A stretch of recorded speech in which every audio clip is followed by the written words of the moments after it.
Okay, so welcome to this Guild of Health Writers Spotlight on the Author event. This is the first of events like this that we hope to run on a quarterly basis, so thank you for joining us. My name is Jacqui Thornton. I'm a freelance health journalist working for the Lancet and the BMJ, and I'm also a moderator, so I'll be moderating the session today. I'm also a member of the Guild of Health Writers Executive Committee. So I'm really delighted that we've got Miranda Levy here, who is the author of the Insomnia Diaries, How I Learned to Sleep Again. She's going to be answering questions and also doing a reading from the book. So that's really, really great. So welcome to Miranda. Before we start with that, I just want to introduce you to the Guild.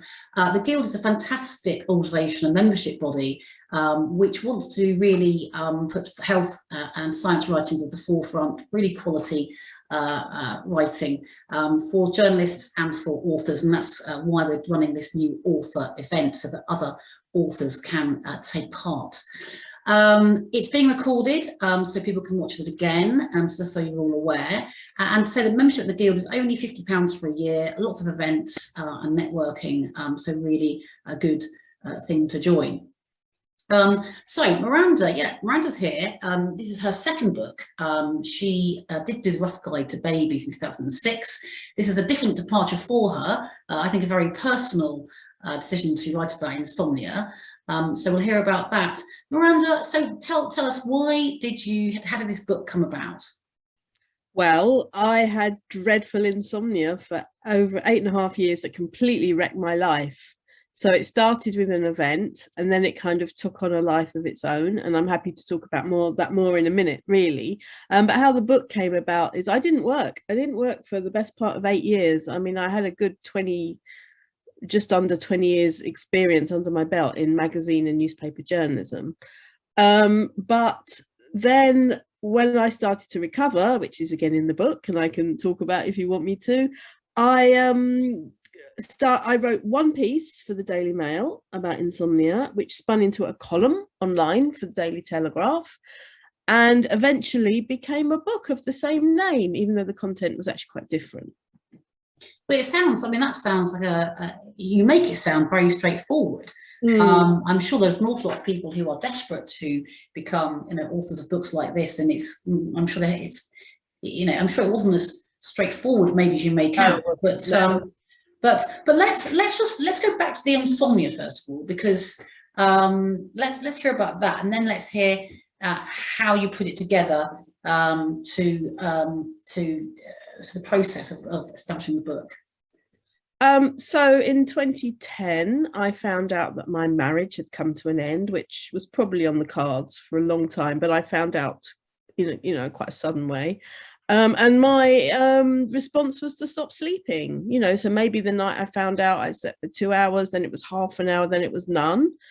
Very distressing, as anyone might know who's even missed one night's sleep, I mean, on all sorts of levels. Not only do you feel terrible, I mean, tired doesn't even cover it, does it? But, there's the loneliness of being awake at night, and also a panic. I had a lot of anxiety, which I think is quite understandable.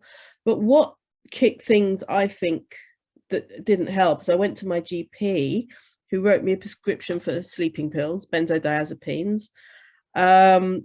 And then that I ended up 8 weeks later in a psychiatrist's office. And then I call it my psychiatric safari. I was put on God knows how many drugs, on, off, in, out, got terribly addicted to Valium, actually. Took myself to rehab. I mean, it's quite a tale. And it was, I do sound lighthearted about it, but it was bloody awful. I lost my job. I had difficulties with my relationship with my children. I just didn't function for many years. But, Miranda, I mean, how common is that problem? Is this? I mean, what's the prevalence of insomnia? And does it affect anyone particularly more than others? Well, it depends on your definition. So clinical insomnia, chronic insomnia actually, is if you sleep badly for 3 days a week for a period of more than 3 months. So that's the clinical definition. 1 in 10 people have that. But sleep disturbance and the odd bad night is 50–60% of the population, and it's actually gone up during the pandemic, unsurprisingly, for all sorts of reasons: anxiety, disrupted routine. My case was very unusual and very extreme, and I mean, actually, I have heard from people since writing the book who have had similar experiences. So in that way, it's kind of quite good that people feel less isolated, because it's a terribly isolating condition. But yeah, I was definitely at the extreme end of things. And so I appreciate that you want people to go out and buy your book, which can be found from all good bookshops for £9.99 and cheaper on Amazon, I understand. But, you know, if you can give us a little hint as to, you know, what is most helpful for readers to learn about insomnia and how to beat it.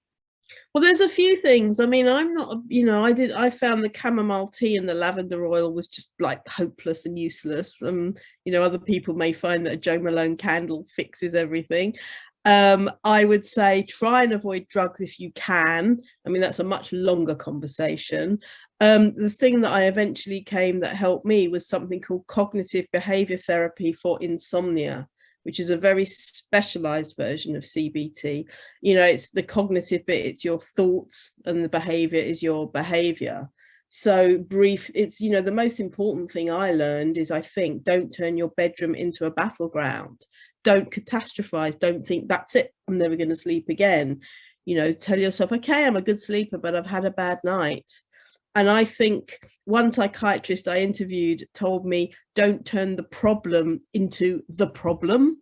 It's like, oh, I've got insomnia, that's it. And I actually say that to myself out loud in the middle of the night sometimes, because I have normal person bad nights now. You know, I sleep really well, thank God. But that's the biggest thing, the kind of biggest mental stroke psychological thing. But there are physical things like routines, you know, getting out in the morning, walking, you know, sunlight banishes melatonin, which wakes you up. You know, if you start off moving in the day, you're more likely to feel tired at night. Limit naps. I mean, I personally have never taken naps. There's a thing called sleep restriction, which doesn't mean cut the amount of hours you've been asleep necessarily, but it means go to bed when you're tired, and get up when you've woken up. Don't mess around, hang around in bed. There are lots of practical things, and, you know, the usual stuff about not drinking coffee after midday, if, you know, or 4 in the afternoon, whatever you find your balance. But I found that kind of stuff didn't really help, and I found it quite obvious, and I used to get annoyed when people talked about coffee. Yeah. You know, there's a lot of factors, And what do you think about, you know, the GPs who prescribed you, you know, benzodiazepines and other things, and obviously you mentioned the Valium? I mean, yeah, there are mirror education process needing to be. Yeah, I have a very dim view. I mean, you know, I wrote a piece recently, it was about antidepressants actually, but, you know, there is no pill for loneliness or grief. Do you know what I mean? I have a wider view on some psychotropic medicines, actually. I mean, I think if you've had an acute crisis, like, you know, a family member has died or something, I don't think it's outrageous to have a few nights to get you through. The problem is when it becomes a rolling prescription. I think the nice guidelines are 2 weeks and intermittently, and they change all the time. I think that's the current one. So my GP actually did the right thing. It was when I entered the psychiatry system that things really went wrong. Okay. Well, let's move on to the method that you came to writing your book. You were already an author. You know, you'd already been published with about the Rough Guide. So, you know, this was based on, was the book based on the columns that you did for the Telegraph, or, you know, how straightforward was it therefore to put together, and what additional interviews did you do, etc.? Okay, well, it wasn't that straight. I mean, I obviously had a skeleton and I had an idea. So I didn't have an agent. The Rough Guide I did without an agent. I was very, very lucky that I sort of wrote to them and said, oh, you've got a rough guide to pregnancy. Do you want a rough guide to babies? And they said, well, actually, you know, we're down to considering an author, but why don't you do a proposal? So I did that on my own, which is very unusual. I mean, it was a long time, 15 years ago. This book, you know, I was interviewing or meeting a consultant ICU guy that I had interviewed for a piece for Telegraph, I think, and we had a cup of coffee, and he had a book out, and he said, oh, do you know, your experiences sound really good, you should maybe write a book, you know, make a proposal. And he told me about his agent. He didn't tell me her name, But you know, he kind of hinted at the agency, and I took the hint and I wrote to her. And in the meantime, he'd recommended me, and initially, you know, she ignored me for 6 weeks, actually longer, and then something came up and she finally saw me, and you know, we worked together on a proposal. I mean, I was very lucky, you know, it's very hard to get into an agent, so personal recommendation is key with everything. And then it took me probably, I had a false dawn where somebody offered me, you know, they said, we're going upstairs to make you an offer, and then they came down and said, oh, actually we've got Michael Mosley's sleep book coming out, so we're not going to publish yours. I was like, oh, okay, yes, that's fair enough. And then I would say it was probably 9 months after I submitted my first proposal. It was in the middle of lockdown, it was in June. I'd had about, oh, God knows, 40 or 50 rejections, and Octopus Books were interested finally. I'd almost given up on it, actually. It came as a bit of a surprise. And how much do you think the cachet of it being published in the Telegraph, the columns being published, how much did that help? But it can't have harmed, put it that way. But I'm a freelancer, I'm not a staffer, but it probably helped them take me seriously. But obviously it's so much about the market, isn't it, and who they think is going to buy it, and the numbers. So it can't have done me any harm, let's put it that way. And how long did the book take you to write, Miranda? Not very long. I probably 6 months, but I was doing, you know, journalism at the same time. Yeah. Okay. Yeah, and what you asked about using experts, I used quite a few of the experts I'd used in my columns and interviewed them at greater length, but I got some new ones as well. So a lot of research, but you know, it was a mix between my experiences plus, you know, science about what insomnia is, what drugs do, and also towards the end, tips, you know, advice, without being too finger waggy, because there's nothing worse, especially when you've got insomnia, people telling you what is going to work and it really doesn't. So it was, the publisher called it a tribrid, which is slightly, you know, dreadful, but you know, so what's the tree element of a tribrid then? Well, in this case, it was my story, you know, the medical background, science, and advice. I see. Okay. Yeah. Excellent. Okay. And so look, just come on now to tips for aspiring health writers, both journalistically and books. What's your advice for them? Well, I hadn't always been a health writer, even though I've always had an interest in the subject. I've got doctors in my family. I think I got most interested in health because I edited Mother and Baby magazine. So there's obviously quite a lot of health in there. I think it's, as with everything, it's all about relationships. So I get my stories now through not shafting doctors.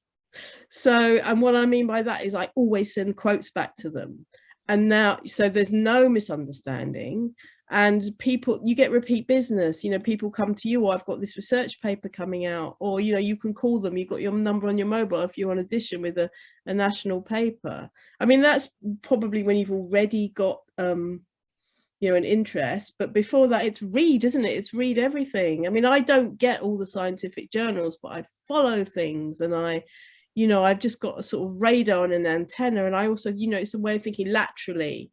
So there may be a story, I don't know, antidepressant prescriptions gone up, you might just get some facts and you think, okay, well, how can I spin that? How is it topical? How is it related to what's going on in the world at the moment? Also case studies, people, you know, so many, like if you're writing for the Mail titles, for example, and the Telegraph, they're the ones I write for, they need to see a face, they want to see a human who's had this. Excellent. Okay, well, look, Miranda, I think it's time now. You've very kindly agreed to do a short reading for us. Yeah. What have you chosen, the passage that you have? Right, well, it's actually a few stitched together just to give a flavour of my book. So forgive me if I'm looking for pages a little bit, because I've got my coloured stickies in here. Very good. So, okay, so it's written in a diary. It's a little bit of a Bridget Jones nod here. So this is the introduction, which kind of starts in the middle of things. Year 3, 29th of June, 0 hours, 0 minutes. 11:47 p.m. A door slams as the neighbour's teenage as the neighbour's teenage son comes home from the pub. An hour later, the last tube rumbles past and I thump my pillow over to find a cool spot. I refuse to open the window because of my fear of hearing the first bird of morning. confirmation that the next day is about to start and I have failed yet again, failed in my quest to sleep, which one would think is a basic human right. But I'm not a POW whose captors breached the Geneva Convention. No one has stolen my sleep from me. I'm not wired up to electrodes. A neon light is not shining in my face all night long. I have blackout blinds and a king-size bed, all to myself. My enemies are my brain and a body that has forgotten how to shut down. I turn over again, pulling the duvet with me until it twists up like a chewed stick of Wrigley's. Where shall I put my thoughts now? I'm too exhausted to read. The words dance in front of my eyes and it's physically tiring even holding up the book. Some nights I write novels in my head with whole character arcs, but I'm too tired to put pen to paper. Tonight, I switch on the radio station Talk Sport, where there is an early hours show featuring two acerbic DJs called the Two Mics. I have no idea why I listen to this, but something about their banter about things so irrelevant to my life is comforting and nixes the guilt I feel about abandoning my family, my friends, and my work. Now it's 3:56 a.m. Just me and the red numbers on my alarm clock. I see some grey light poking under the blinds. Planes start circling overhead. The milkman delivers his cargo. Who still gets milk delivered in this day and age? And now the kicker. The birds start the dawn chorus that signals the start of another interminable day. People the world all over salute the sun, and I fucking hate it. Right. 17th of September, 0 hours, 0 minutes. It's now 8 weeks since I stopped being able to sleep. I've been referred to a consultant psychiatrist at an NHS hospital. The sleeping tablets and the antidepressants prescribed by my GP haven't worked. The time at home on sick leave has not helped. If anything, I've got worse. I've been spending a lot of the day in bed, trying to sleep or reading, which means gazing at those black squiggly marks presented in lines on a sheet of paper. I can't actually put them in order or make any sense of them. Sitting in the consultant's office, I'm so exhausted, I can hardly say a word. The softly spoken doctor is sympathetic, but just to make sure, I beg him to prescribe me something that will buy me some rest. I'm practically hugging him round the knees. The psychiatrist listens intensely to the story of my domestic upheaval and how my distress has plunged me headlong into disabling insomnia. He agrees that I need a bit of help. So he ups my antidepressant and prescribes me a tranquilizer called clonazepam, part of the benzodiazepine family, also known as benzos. So begins my psychiatric safari, an 8-year love affair with pills in colourful boxes with seductive names like Seroquel and Lyrica. Somewhere in the recesses of my squeezed lemon brain, I know that clonazepam is part of the same Valium as diazepam, aka Valium, and that these drugs have largely been discredited. But right now, I couldn't give a damn. What? 13th of May, maybe 20 minutes? I'm in serious trouble with the clonazepam now. As my brain and body have become dependent, I need more pills to achieve that pleasant fuzziness. My doctor wisely only prescribes me a week at a time. Hence I take extra, run out early, and by the end of the weekend, I'm desperate. Surely it isn't normal to be jumping from foot to foot on a Monday morning, waiting for the chemist to open. I'm terrified of the pharmacist turning up even 10 minutes late. When she does unlock the shop door, she refuses to meet my eye. Or maybe I'm just being paranoid. Either way, I feel ashamed of being a junkie. I revisit benzos on Google. You're only supposed to be on them for a maximum of 4 weeks, intermittently if possible. I've been on them for over 30 months and constantly, not intermittently. 8th of June, 0 hours, 0 minutes. Enough, I tell myself. You made a mistake by going on these pills. You can damn well come off them. But I do need some help. I take myself to the local drug and alcohol service, a walk-in clinic based at the nearby hospital. I don't care that I'm in a waiting room with people who clearly have serious substance abuse issues. That afternoon, I see a counsellor and am referred to see a consultant who specialises in treating addicts. Addict. Yep, it's a loaded word, but that's what I am now. I need to get used to it. What an odd situation this is. I'm seeing a doctor to discuss ways to come off a drug, while 2 floors up in the same building lurks the doctor who put me on it in the first place. That's it. Miranda, that's great. Thank you very much indeed. What's beautifully read as well, and lovely writing. So thank you for that. Definitely want to go out and yeah, read it all now completely. We have got some time for questions for Miranda, both on the journalism side, on the writing of the book, and also of the general journalism. So I don't know whether I can actually see your lovely faces now. So please do ask questions via the chat or put your hands, raise your hands. How does that feel, Miranda, reading that out now? Also, you've come a long way since then, but yeah, thank God. I kind of revisit it a bit. I mean, emotionally, but mainly, you know, I've kind of got this view of, I've kind of got a bit of a black humor. I mean, it was awful and it was terrible, and I have to kind of take it lightly, really. I mean, at the time, it was the most appalling thing in the world. But yes, it feels slightly like it happened to someone else. And you know, you saw that medical help. You were able to gradually, I'm presuming, come off the drugs. But yeah, that was a story. How long was it then before you finally conquered sleeping again? Well, I went through hell when I came off the drugs. It got worse. You know, I was whipped off them very quickly in a rehab situation. It was an absolute disaster. So I would say from where I've just finished off reading, it was probably another 5 years. I had to move back to live with my dad because I was so ill. My marriage, you know, actually literally broke up.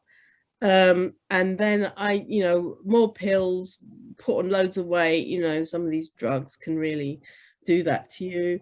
And I would say I started slowly feeling better at the turn of year 2018, 2019. And then I started sleeping 2 hours a night, then maybe 3 or 4. And then I started using the CBTI things I told you about, because there's no way I could have done that earlier. I didn't have the presence of mind. Did you have to pay for the CBT, or was that on the NHS? Well, interestingly, when I was sleeping for a few hours, I was started working, and I discovered it through my columns. So I didn't actually have the therapy, and this is the great thing about it. You can learn how to do it very quickly, and there are online apps actually which I didn't need to use. There's something called Sleepio. So I started adapting it myself. And that's the beauty of it. You don't need to have a therapist. So I learned the sort of tenets of it, if you like. But a lot of what started me sleeping in before that, like biologically, was coming off the benzos. Coming off the benzos had a terrible, you know, something called rebound insomnia, which lasted a long time. Crikey, how ironic. How ironic. Yeah, but that's a lot of psychotropic drugs have that problem. Well, it's fascinating, Miranda. Let me open it up to the floor. Who has a question for Miranda? Don't be shy. Yes, please. Yeah, Francis. Hi, Miranda. I thought that was very moving, actually, what you read. It's just, I want to know your opinion, because I hear it all the time about these very strong drugs being given to people, but they don't seem to be solving anything. And I just can't get it personally, why the doctors who prescribe them don't realise that they aren't making a situation any better, and they keep on giving them to people. I mean, God knows how many people in this country are addicted to those sort of drugs. Well, there's 17% of the population, I think it's 20% now, are on antidepressants. Yes. And it's a lot of it because they can't come off. It's so awful that they just think, well, I'll just carry on taking this. but it's probably not making them less depressed, is it? Or well, probably. Well, there's the most recent research is something called the Cochrane Review. Said almost certainly it's mainly placebo, the effects, and the clinical trials only go on for 12 weeks, which is not long enough. However, some people really are helped by antidepressants, which is a slightly different subject from benzos. I don't think there's ever really an excuse for benzos. It's a very complicated, and the answer is I think there's just not enough education at medical school. You know, one of the doctors I interviewed said we had 1 hour's lecture on sleep, and that was things like sleep apnea and narcolepsy. Insomnia wasn't, it may have been a couple of paragraphs, you know. But they could read, couldn't they? They could read your book for a start. So well, that would be nice. Thanks for that, Francis. Who else has got a question for Miranda? Yes, Lisa Jackson. If you go off mute, that'd be great, Lisa. Thank you. Hi, Miranda. I'm a fellow Cosmopolitan survivor. Oh my God, there's a few of us. Yeah. And I just wanted to say how brave I thought your book was. I had no idea. I've kind of followed the journey of your book through the #1 authors. Oh yes, that's what I didn't know it was going to be quite as you know, I don't know, tragic. I'm like Francis. My mouth hit the floor quite a few times when you were reading. I just wanted to ask you how you felt about writing such a deeply personal book, because it's not just other people's stories, it's your own life. Do you feel quite exposed having done that, or do you feel you need to do it because you need to help others? The strange thing is I've never felt exposed. I don't know, I feel quite passionate about this, and I actually don't think it's anything to be ashamed of. So I'm not saying it's anything to be ashamed of. I'm just saying you've shared something with people, you know, about your mental health, about your marriage and everything that maybe... Well, I had boundaries, right? So I haven't written about my children at all. I've had a sentence like, oh, and you know, yes, it was very difficult for my family, you know, a few little bits and pieces, but that's all I'm going to say about my children. They're teenagers starting their life. So every interview I've done, you know, pieces I've been asked to write, they've tried, and I've just said, I'm not doing that. Sorry, this is my line. On my marriage, I've just said my husband decided he wanted a cool time on our marriage. And that's the phrase I use every single time, and I don't say anymore. This is not revenge literature. You know, it won't help anybody. But the stuff that's about me, I don't care. And I haven't had much in the way of, you know, trolling and nastiness. I really haven't. I've even had pieces in the mail. I mean, there's the odd ridiculous comment, you know, that I don't take seriously. And I'm one of those weird people who do read below the line comment. It takes quite a lot to upset me, actually, because after what I've been through, nothing is as bad. Yeah. But I've mostly been overwhelmed by sympathy or empathy or positive, you know, feedback. So I don't regret it. I mean, there might be some weird curveball that I haven't thought of yet, but I really don't regret it. But as I say to you, I put down those boundaries of my personal life. Thanks. And was your main goal helping other people? I just wanted to ask you, is that kind of your motivation? Yeah, there's a mixture of things. You know, I felt I had something to say. I felt the experts, you know, there is a kind of political side of it about, you know, the prescription of drugs, and I want people to know how bad they are, you know, and that they have alternatives, you know, the medical profession and patients, and of course to help other people. I mean, I've had quite a few emails from people that really, you know, move me up, because that's really what it's, you know, about a lot. And it was cathartic. It's like, here it is, it was just 8 terrible years of my life, they're on a shelf now. I mean, it is with me, and I say thanks to the god of sleep every morning when I've had my 6 or 7 hours, but I'm moving on now, and I've got lots of other things to do. So, Miranda, any thoughts for the next book, or is it too early for that? I'm talking to the publishers about something new, but you know, it's difficult. I mean, you know, it's a long process, and sales have been hit during the pandemic. Jacqui, you know, not just Joe's got a question as well. Okay, brilliant. Joe Waters, do you want to ask Miranda? Joe, you need to unmute. Yeah, I'm trying to. Oh yeah, hi. Yeah, I was really interested in the process of getting published. I've written a couple of books myself. I've never had an agent. and I'm convinced that's why they've never done very well, really. Do you think that's key, that, you know, you mentioned 30 or 40 rejections?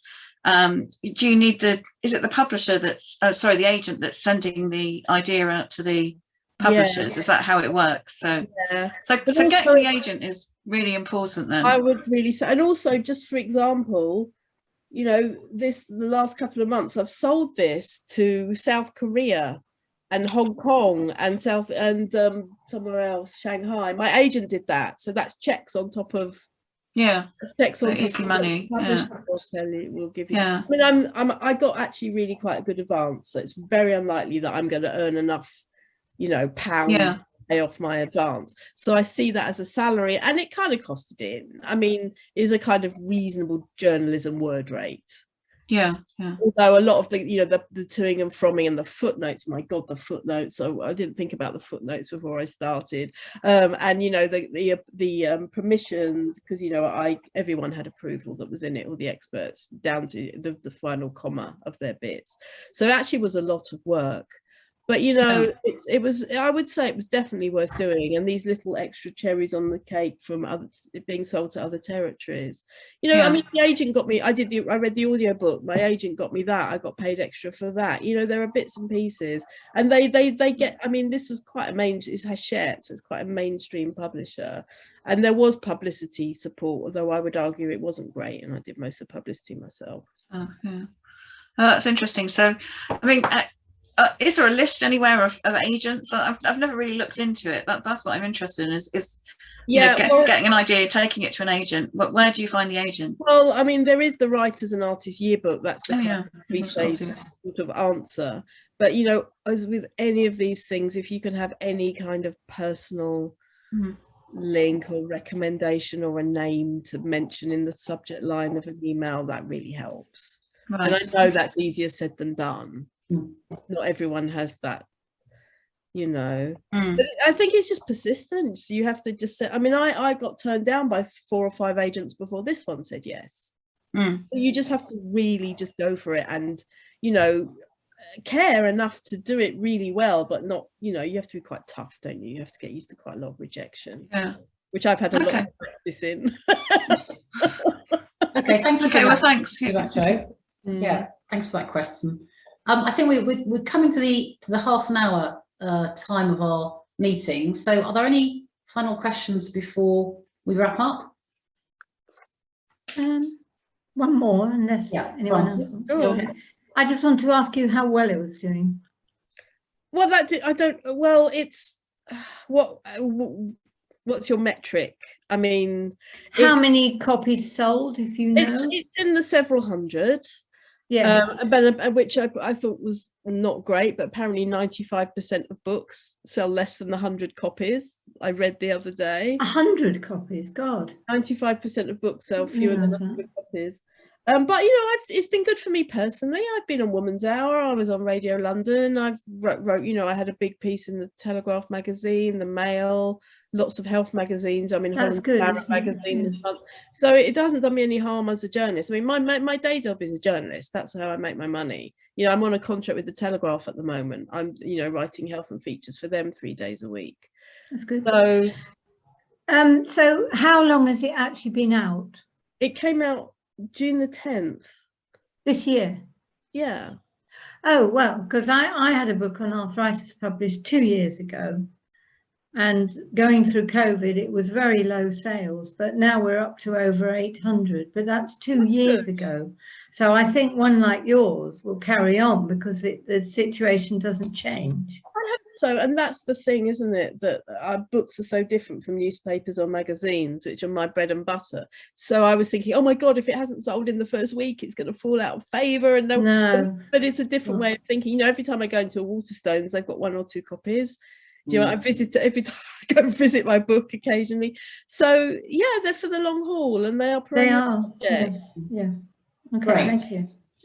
That's fantastic, Miranda. Well, look, thank you so much for doing the reading and for us answering the questions. So this is it, everybody. Yeah. For good Octopus Publishing. It's on everywhere. It's everywhere. It's on Amazon, Waterstones, Foyle, WH Smith. You know, all of them. It sounds excellent. Yeah. Great. Thank you. Okay, well, look, so best of luck going forward, Miranda. Yeah, I hope it continues to do well. Just to wrap up, so yeah, any of you have any further questions, you can send them to Miranda via the Guild. We will aim to have more of these maybe once a quarter. So if you or anyone of your contacts want to be featured, let us know. Another big shout out, on October the 13th, we've got the first Guild party again, which is going to be in Horse Guards Parade, or I think it's 6:30 start. So please do buy your tickets and tell others. It's going to be a great do. But thank you for attending, and see you at the next one. Thanks a lot.